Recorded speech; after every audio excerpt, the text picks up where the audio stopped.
Well, it was certainly a lesson for German teams and Scottish teams and English teams in the Champions League. So let's talk about it. Well, everybody, I am not in my usual gaff. I am recording this on Thursday, and from Thursdays to Sundays, I do spend time with my family, but because of certain results that happened in the Champions League with my teams, I need to talk about them. So let's go. And we'll talk about the elephant in the room. We'll just get out of the way. Celtic got absolutely pumped by Borussia Dortmund 7-1. Do you notice the surprise on my face? That's because there is none. There are no lessons that have been learned. It's a typical Brendan Rodgers Celtic team. We have been pumped 7-1 by other teams in the Champions League before when it was still in their original format. I am not shocked. First time I'm having to report like a Celtic loss since I've been incorporating them into the channel, but believe me, it's not the first time I have seen a Celtic loss. It's just sad because it's exactly what I was expecting. It just proves that the 5-1 at home was a fluke. When we go up against the bigger teams, they pick us apart and they completely destroy us. And I know that people say, yeah, they were Champions League finalists last year. Don't be so hard on Celtic. It's a team that's finding its way, all that stuff. Rodgers isn't finding his way.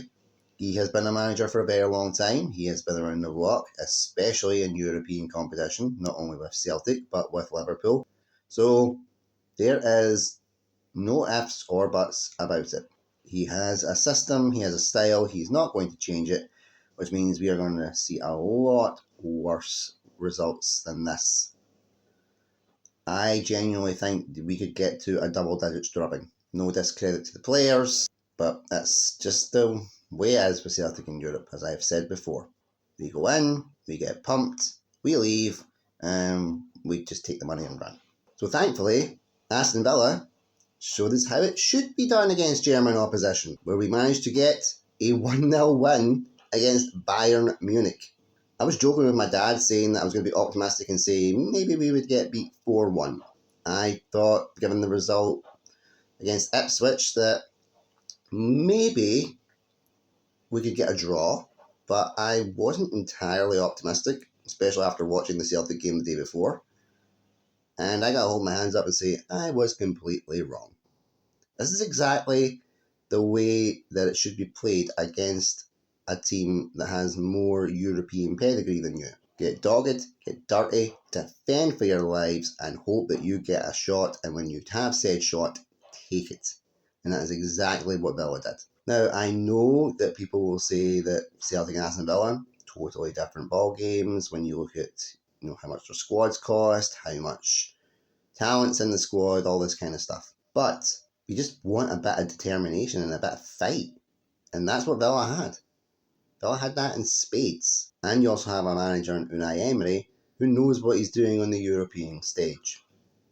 Knew how to set us up, knew what to do with the formations, and when we got our chance, we took it.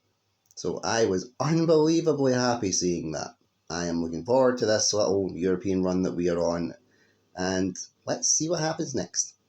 So I'll be back to covering Premier League action for both. Celtic are off to Ross County and Aston Villa have Man United. I am now feeling more optimistic about the Man United game, but that could also lead to the biggest downfall. I am not forgetting about said Ipswich result, but with the Ross County game against Celtic, it's going to go one of two ways. Either Ross County are going to catch us off guard on our European hangover and give us a game, or Celtic are going to be pissed about the European result and absolutely batter Ross County. And until next time, up the Villa, and hail hail.